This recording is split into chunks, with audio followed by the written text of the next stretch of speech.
harus berani.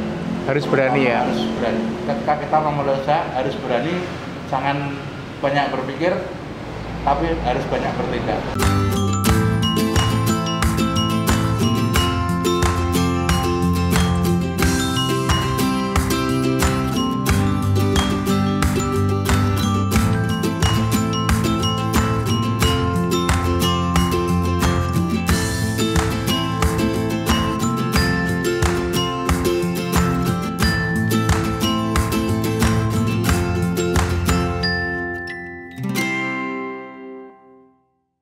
Sebelum menonton lebih lanjut video ini, bagi teman-teman yang belum subscribe, silahkan klik tombol subscribe dan klik tombol lonceng notifikasi untuk mendapatkan update video-video terbaru. Dan jangan lupa like, komen, dan share.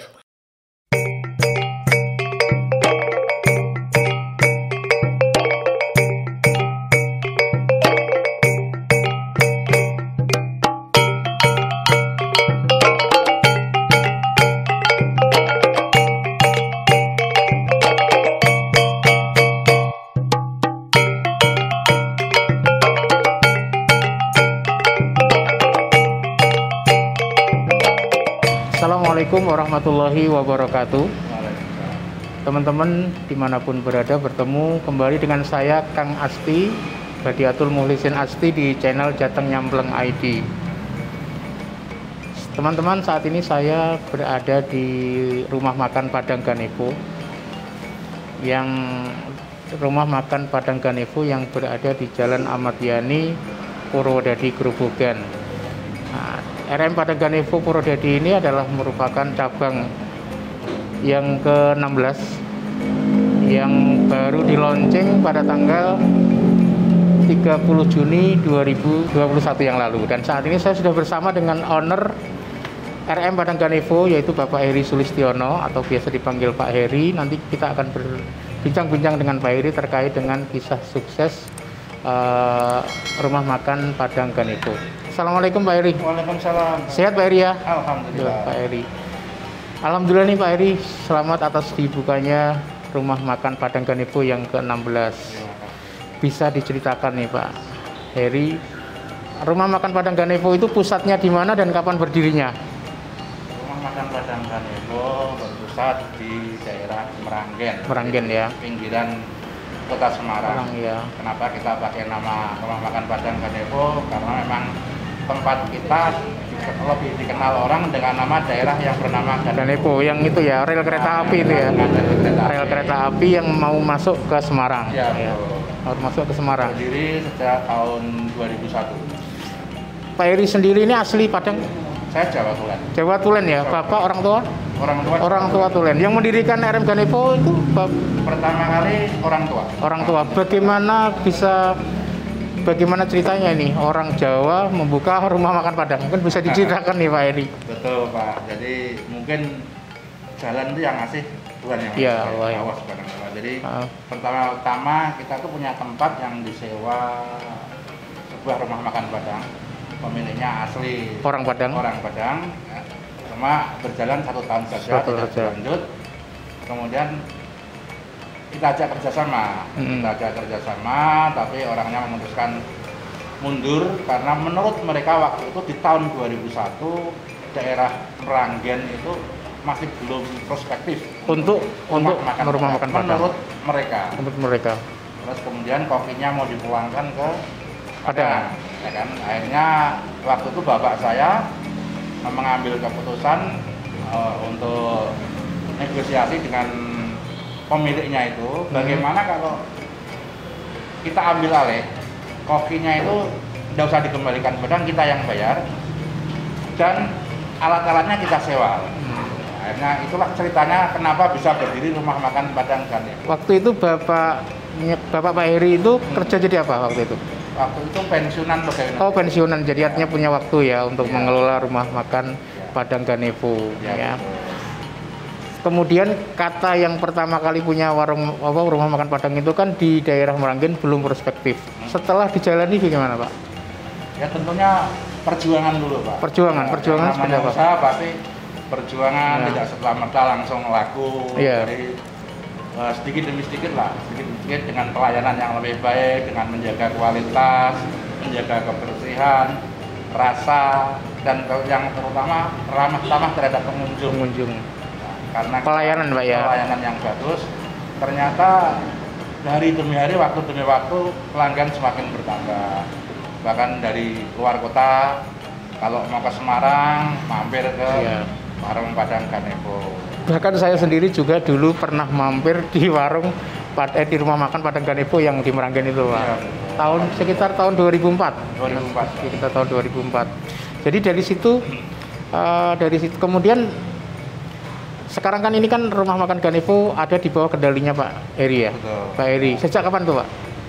Saya memutuskan untuk memegang kendali kurang lebih 4 tahun yang lalu. Berarti tahun berapa itu Pak ya? Sekitar tahun 2018. Di bawah kendali ya. Artinya sekarang sudah di kendali. Dan kemudian di bawah kendali Pak Heri, sekarang RM Padang Ganevo membuka sampai punya 16 cabang ya, 16 cabang. Itu bagaimana bisa diceritakan awal mula sehingga Pak Heri terpicu untuk membuka cabang? Karena itu kan otomatis dibutuhkan pemikiran dan energi ekstra kan. Apa yang melatar belakangi sehingga Pak Heri punya inisiasi untuk membuka cabang?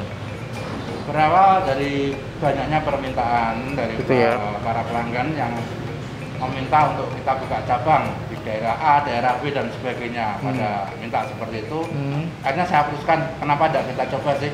Gitu ya. Akhirnya kita coba berdiri mungkin dari yang dekat dulu. Kita ambil yang dekat dulu, nggak terlalu jauh, tapi di lingkungan yang lain. Kalau yang pertama itu kan memang di antar kota. Iya, di antar kota. Yang kedua kita mencoba di lingkungan dekat industri. Oh gitu. Dekat pabrik-pabrik dan sebagainya. Jadi punya komunitas sendiri. Jadi kita mulai dari yang dekat dulu. Seperti itu, Pak. Terus itu sukses Pak ya? Sukses ya? Alhamdulillah sukses. Kemudian diikuti dengan cabang yang lain di mana aja Pak? Akhirnya kita berkembang, masih tidak jauh juga, masih sekitar Merangin juga, cuma kita ambil yang di daerah Pucang Gading. Iya. Daerah perumahan Pak ya? Perumahan. Baru kemudian kita melangkah ke arah Semarang. Waktu itu ada di mana aja Pak Semarang? Ada di Klipang Pak, kemudian terus berkembang kita alih ke Karangawen juga. Karangawen terus ke sini berarti ya? Karangawen, habis itu Gubuk kembali ke Semarang, karena akhirnya juga ke Gubuk juga, ke Demak juga, ke Sayung juga, ke Godong juga, dan sampai akhirnya ke Purwodadi. Ketika memutuskan buka cabang itu apa tantangannya Pak?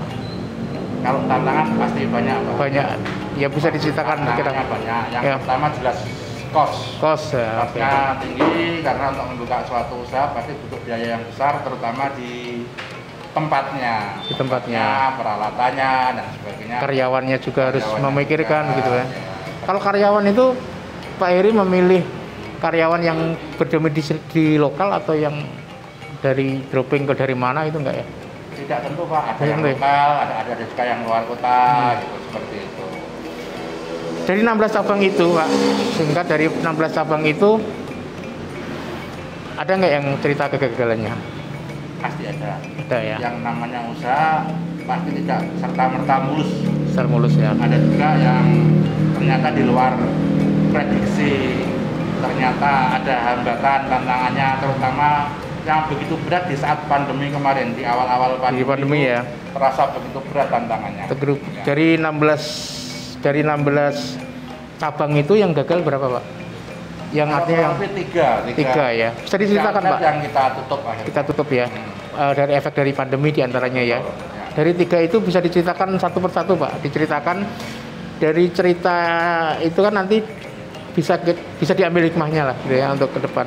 Yang pertama memutuskan jenengan tutup cabang yang keberapa? Itu yang ke-9. Yang berlokasi di Semarang, tepatnya di Jalan Lamper Tengah. Ya.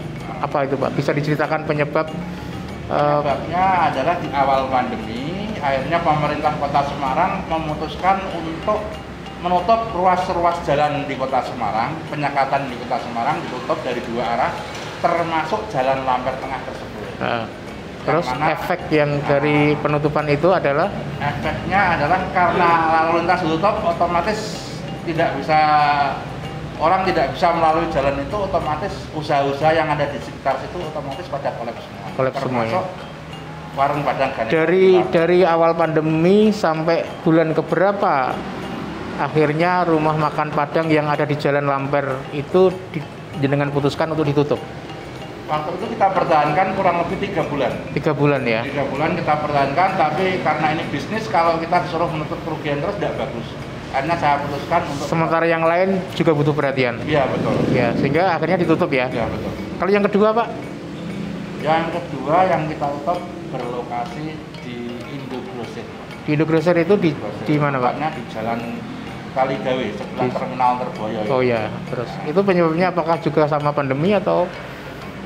Penyebabnya satu pandemi, dua lokasi yang kurang strategis. Oh, berarti lokasi yang kurang strategis itu juga berpengaruh, Pak ya. Jadi pandemi dan itu dari yang cabang ke-9 tutup jeda berapa bulan sampai kemudian jenengan memutuskan cabang yang 11 itu tutup? Kurang lebih 2 bulan. 2 bulan ya, tutup. Terus kemudian yang ketiga, Pak? Ya. Yang ketiga, yang cabang yang ke-6 malah. Yang ke-6 di Jalan Arteri Soekarno-Hatta. Oh, Jalan Arteri, padahal Jalan Arteri juga strategis, Pak ya? Jalannya strategis besar, tapi ternyata di jalur cepat. Oh gitu ya. Jadi juga ternyata pemilihan lokasi juga sangat pengaruh ya. Strategis tapi di jalur cepat juga kurang bagus. Itu efeknya berarti aspek kalau pandemi pengaruh nggak di sini? Sangat yang ketiga berpengaruh sekali. Terutama pandemi, omset menurun ya karena kemampuan ekonomi juga menurun. Dan kemudian karena jalur cepat, otomatis konsentrasi orang di jalan itu mungkin kurang terfokus di jalan, tidak melihat sekitarnya. Di sisi lain, pandemi ini menjadikan 3 cabang rumah makan Padang Ganevo tutup. Tapi di sisi lain, pandemi juga panjenengan malah buka cabang baru. Godong itu kan juga saat pandemi kan, Pak? Terus rumah makan Padang Ganevo yang ada di Purwodadi ini kan juga malah justru di saat pandemi bahkan begitu berdiri langsung PPKM darurat. Apa yang kira-kira keberanian apa yang atau bisa diceritakan, Pak, sampai kemudian dengan nekat membuka cabang di masa pandemi? Jadi saya berpikir ketika saya menutup suatu usaha, saya harus mendapatkan gantinya. Oh gitu ya, harus mendapatkan gantinya. Jadi satu pihak di sini saya tutup, saya harus mencari lokasi untuk penggantinya. Tapi ketika menggantikan juga harus hitung-hitung kalkulasi yang matang, Pak ya. Betul. Apa yang menjadikan panjenengan kemudian memutuskan mungkin yang di Godong sama yang di Purwodadi? Itu jaminan kesuksesannya apa, Pak? Perhitungan jenengan sampai kemudian membuka cabang di Godong sama yang di Purwodadi itu. Pertama, untuk jalur Purwodadi, Cepu, Blora, alhamdulillah kita sudah punya banyak pelanggan. Oh gitu. Oke ya. Kenapa kita berani membuka di daerah itu? Karena setiap ke Semarang rata-rata orang dari daerah tersebut itu mampir ke warung kita. Jadi punya pelanggan sendiri di daerah-daerah tersebut. Gitu ya. Jadi ada nggak, Pak, nanti rencana untuk membuka cabang-cabang baru yang lain? Pasti ada. Pasti ada ya, gitu ya. Seorang pebisnis. Iya. Petarung, Pak ya. Betul. Petarung. Kalau Pak, diintisarikan, Pak, diintisarikan kiat sukses sampai kemudian jenengan bisa membuka sampai 16 cabang walaupun kemudian 3 berguguran karena pandemi, 3 harus tutup karena pandemi.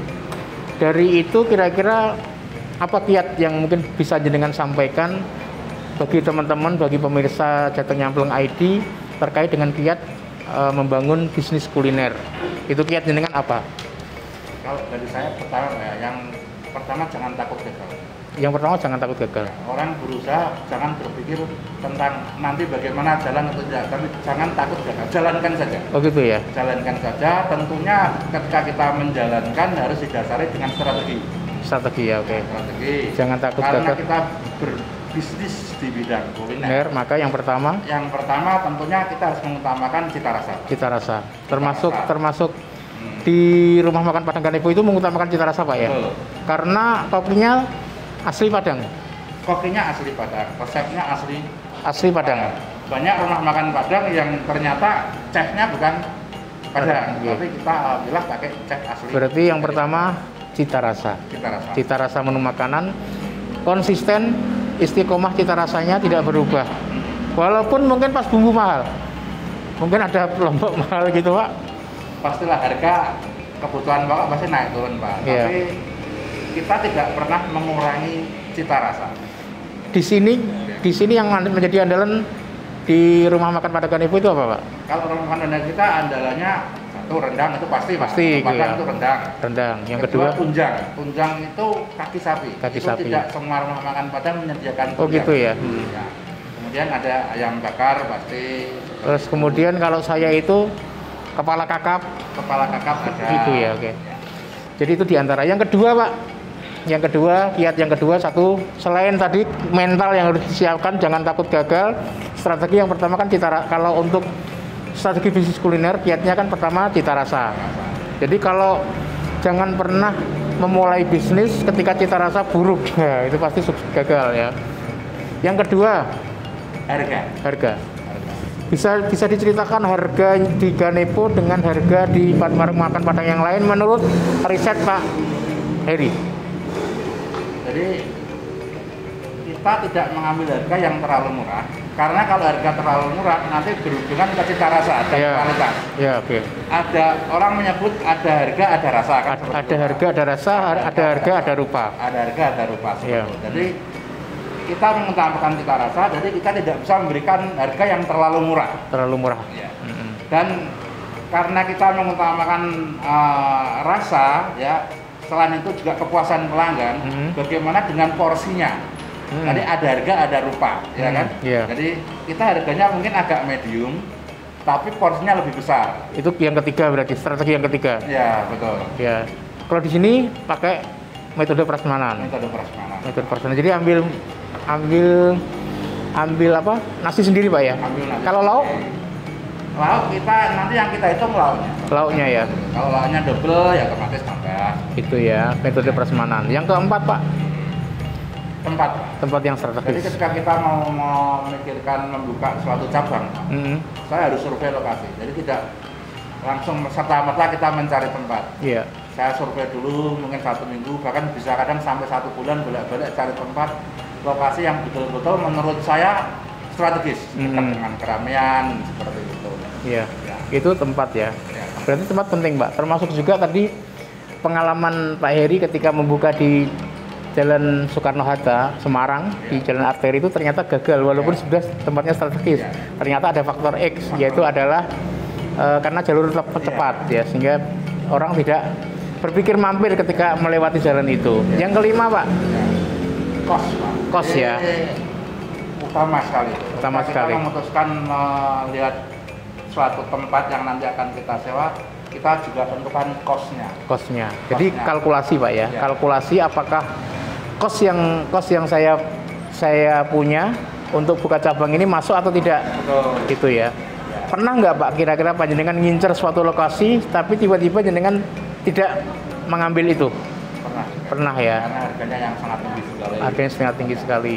Berarti kalkulasi matang itu juga penting, Pak ya. Betul. Terus yang keenam, doa, Pak. Doa ya. Kalau kita mau usaha pasti kita doa ya, doa. Dari serangkaian kisah perjalanan panjenengan 4 tahun ini sampai kemudian bisa membuka 16 cabang, itu pernah nggak, Pak, kira-kira ada cerita pahitnya mungkin yang bisa sehingga cerita pahit ini bisa menjadi inspirasi bagi teman-teman pemirsa yang ada di pemirsa Jateng Nyamplung ID? Banyak sekali suka-duka ya, Pak. Ya. Orang membuka usaha di bidang kuliner, jadi jatuh bangun itu pasti sampai ada cabang-cabang yang tutup, apalagi dengan di masa ini baru 3, Pak. pandemi. Ini 3, bukan benar hanya 3 tok, Pak ya. Amin, Pak. Amin. Jadi 13 cabang itu sudah, di antara itu kan mungkin ada cerita pahit.